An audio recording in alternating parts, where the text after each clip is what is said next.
আপনাদের স্বাগত জানাই আমি আমার কথা শোনার জন্য। বাংলাদেশের রাজনীতিতে একটা অন্যরকম সময় চলছে এখন, এমন সময় যখন অতীত পুরোপুরি বিদায় নেয়নি, আবার ভবিষ্যতও স্পষ্ট হয়ে ওঠেনি। একদিকে আওয়ামী লীগকে ঘিরে প্রশ্ন, তারা কি সত্যি শেষ? অন্যদিকে সীমান্তে নতুন উত্তেজনা, ভারত কি নতুন ধরনের চাপ প্রয়োগের পথে হাঁটছে? উপরিভাগে দুটো আলাদা ঘটনা মনে হলেও গভীরে গেলে দেখা যায় এরা একই গল্পের দুই অধ্যায়।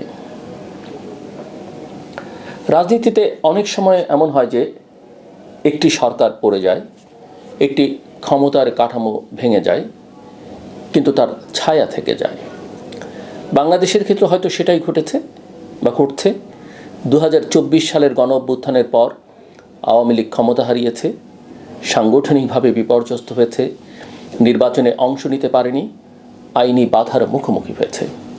কিন্তু একটা রাজনৈতিক দল কেবল নিবন্ধন বা নির্বাচনী প্রতীক দিয়ে বেঁচে থাকে না। তার সামাজিক ভিত্তি থাকে, স্মৃতি থাকে, সমর্থক থাকে, স্বার্থ গোষ্ঠী থাকে, প্রশাসনিক উত্তরাধিকার থাকে। তাই আজ প্রশ্নটা আওয়ামী লীগ থাকবে কি থাকবে না সেটা নয়, প্রশ্ন হলো আওয়ামী লীগ কেমন আওয়ামী লীগ হয়ে ফিরে আসতে চায়। ইতিহাস বলছে দক্ষিণ এশিয়ায় কোনো বড় গণভিত্তিক দলকে প্রশাসনিক সিদ্ধান্ত দিয়ে স্থায়ীভাবে মুছে ফেলা যায়নি। আওয়ামী লীগের ক্ষেত্রে এর আগে হয়েছে, পাকিস্তান আমলে হয়েছে। পাকিস্তানে মুসলিম লীগ, ভারতে কংগ্রেস, নেপালে রাজতন্ত্রপন্থী দল, শ্রীলঙ্কায় রাজাপাকসে পরিবার এবং আওয়ামী লীগের সময়ই বাংলাদেশে জামায়াত ইসলামী। প্রত্যেকেই কখনো না কখনো পতনের মুখ দেখেছে বা নিষিদ্ধ হয়েছে, কিন্তু পতন আর বিলুপ্তি কিন্তু এক জিনিস নয়। আমি কিছু দলের কথা বললাম যারা ক্ষমতা থেকে পতন হয়েছে, কিছু দল জনভিত্তি ছিল কিন্তু তাদেরকে নিষিদ্ধ করা হয়েছে। বাংলাদেশেও অনেক মানুষ আছেন যারা আওয়ামী লীগের সমালোচক, কিন্তু একই সঙ্গে বর্তমান বাস্তবতা নিয়েও উদ্বিগ্ন। তারা হয়তো আওয়ামী লীগের প্রত্যাবর্তন চান না, কিন্তু তারা আইনহীনতা, জনতার বিচার, রাজনৈতিক প্রতিহিংসা বা রাষ্ট্রীয় দুর্বলতাও দেখতে চান না। এই মনস্তত্ত্বকে ভুলভাবে আওয়ামী লীগের জনপ্রিয়তা বৃদ্ধি হিসেবে ব্যাখ্যা করলে ভুল হবে।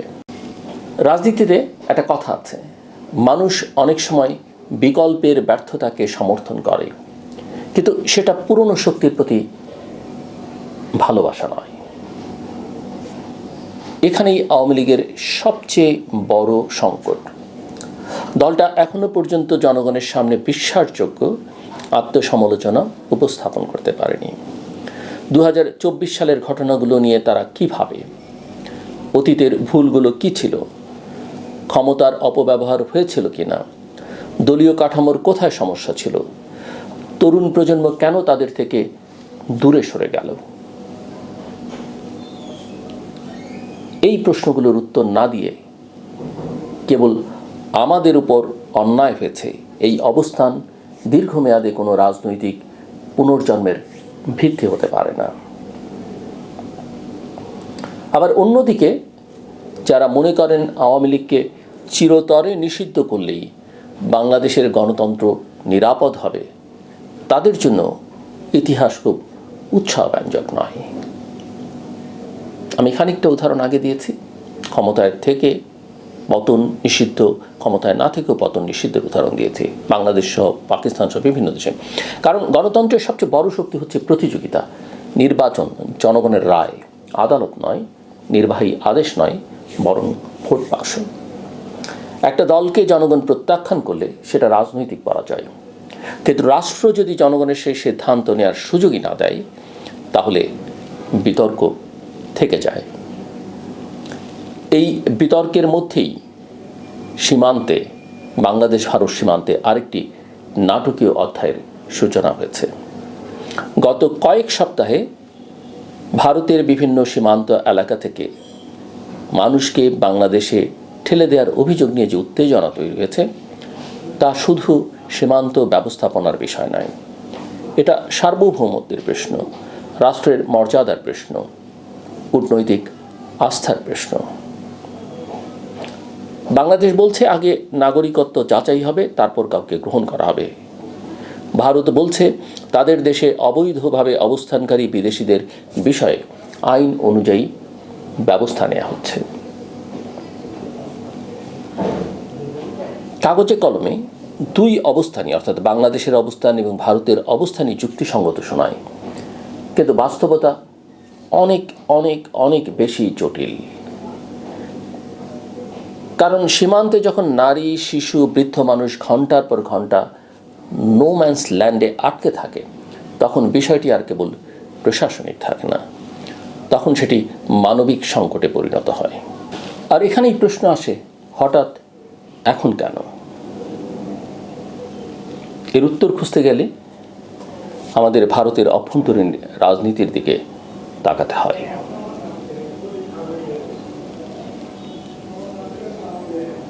পশ্চিমবঙ্গে ক্ষমতার পরিবর্তন, সাম্প্রতিক নির্বাচনের পরে যে পরিবর্তন হয়েছে, বিজেপির রাজনৈতিক শক্তি বৃদ্ধি, আসামে দীর্ঘদিন ধরে চলা অনুপ্রবেশকারী রাজনীতি, সব কিছু মিলিয়ে অভিবাসন ইস্যুটি আবারও ভারতের অভ্যন্তরীণ রাজনীতির কেন্দ্রে উঠে এসেছে। ভারতের জন্য এটা ভোটের রাজনীতি হতে পারে, কিন্তু বাংলাদেশের জন্য এটা জাতীয় নিরাপত্তা ও জাতীয় মর্যাদার প্রশ্ন। এখানে একটা গুরুত্বপূর্ণ বিষয় মনে রাখতে হবে, ভারত ও বাংলাদেশের সম্পর্ক কখনোই শুধু দুদেশের সম্পর্ক ছিল না। এর সঙ্গে ইতিহাস জড়িত, আবেগ জড়িত, মুক্তিযুদ্ধ জড়িত, ভূগোল জড়িত, অর্থনীতি জড়িত। সেই কারণেই সীমান্তে একটা ছোট্ট ঘটনা অনেক সময় বড় কূটনৈতিক সংকটে রূপ নিতে পারে। আর এই মুহূর্তে সেটি আরও সংবেদনশীল, কারণ বাংলাদেশ ও ভারতের সম্পর্ক নতুন এক সন্ধিক্ষণে দাঁড়িয়ে আছে। শেখ হাসিনার দীর্ঘ শাসনামলের অবসানের পর দিল্লিকে নতুন বাস্তবতার সঙ্গে খাপ খাইয়ে নিতে হচ্ছে। বাংলাদেশ জাতীয়তাবাদী দল বিএনপি নেতৃত্বাধীন সরকারের সঙ্গে সম্পর্কের নতুন ভিত্তি তৈরি করতে হচ্ছে। একই সঙ্গে শেখ হাসিনার প্রশ্ন এখনও পুরোপুরি অমীমাংসিত। অর্থাৎ ভারত একসঙ্গে কয়েকটি লক্ষ্য অর্জন করতে চাইছে বলে আমার মনে হচ্ছে। প্রথমত, বাংলাদেশের সঙ্গে কার্যকর সম্পর্ক বজায় রাখা। দ্বিতীয়ত, নিজের অভ্যন্তরীণ রাজনৈতিক বাস্তবতা সামলানো। তৃতীয়ত, আঞ্চলিক প্রভাব ধরে রাখা। সমস্যা হচ্ছে এই তিনটি লক্ষ্য সবসময় পরস্পরের সঙ্গে সামঞ্জস্যপূর্ণ নয়।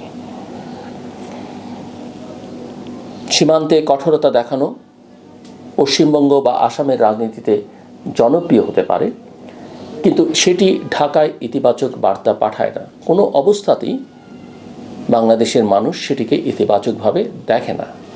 পররাষ্ট্র দপ্তরের দেখবার তো সুযোগই নেই। বরং বাংলাদেশে এমন একটা ধারণা তৈরি করে যে ভারতের কেন্দ্রীয় কূটনীতি আর সীমান্তের বাস্তবতা এক কথা বলছে না। ফলে যে সম্পর্ক পুনর্গঠনের কথা বলা হচ্ছিল সেটা আবারও সন্দেহ ও অবিশ্বাসের ভারে আক্রান্ত হওয়ার ঝুঁকিতে পড়ছে। মজার বিষয় হলো, বাংলাদেশ আওয়ামী লীগের ভবিষ্যৎ এবং সীমান্ত সংকট, এই দুই ইস্যুর গভীরে একটা অভিন্ন প্রশ্ন আছে। সেটি হলো, বাংলাদেশ কি নিজের রাজনৈতিক ও কূটনৈতিক সিদ্ধান্ত নিজেই নেবে, নাকি অন্যের ছায়ার মধ্যে থেকে যাবে?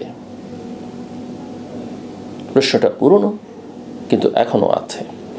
বহু বছর ধরে বাংলাদেশের রাজনীতিতে একটা ধারণা ছিল, দিল্লির সমর্থন থাকলে অনেক কিছু সম্ভব।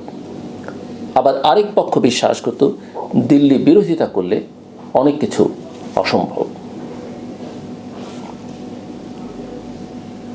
2024 পরবর্তী বাস্তবতা দেখাচ্ছে বিষয়টা এত সরল নয়। যেভাবে আমরা ভাবছি সেটা কিন্তু এত সহজ নয়, বা যেভাবে ভারত ভেবেছে সেটাও সহজ নয়। ভারত এখনও গুরুত্বপূর্ণ, কিন্তু ভারতও আজ নিজের অভ্যন্তরীণ চ্যালেঞ্জ, ভূরাজনৈতিক চাপ এবং রাজনৈতিক হিসেব নিকেশের মধ্যে রয়েছে। অন্যদিকে বাংলাদেশও আগের বাংলাদেশ নয়। তরুণ প্রজন্মের রাজনৈতিক প্রত্যাশা বদলেছে, সামাজিক যোগাযোগ মাধ্যম রাজনৈতিক বয়ানকে বদলে দিয়েছে, আন্তর্জাতিক পরিবেশও পাল্টেছে। এখন আর কোনো রাজনৈতিক দল কেবল ইতিহাসের উপর দাঁড়িয়ে বেঁচে থাকতে পারে না। আওয়ামী লীগের জন্য যেমন এটা সত্য, বিএনপির জন্য তেমনই সত্য। একটা দল অতীতের গৌরব নিয়ে বাঁচতে পারে না, আবার অন্য একটা দল কেবল অতীতের ব্যর্থতার সমালোচনা করেও দীর্ঘদিন টিকে থাকতে পারে না। মাথায় রাখতে হবে উভয় পক্ষকে। সবশেষে মনে হয় বাংলাদেশের সামনে আজ দুটো বড় পরীক্ষা। প্রথম পরীক্ষা, গণতন্ত্রকে প্রতিশোধের রাজনীতি থেকে মুক্ত করা। দ্বিতীয় পরীক্ষা, প্রতিবেশীর সঙ্গে সম্পর্ককে আত্মসম্মান ও বাস্তববোধের ভারসাম্যে পরিচালনা করা।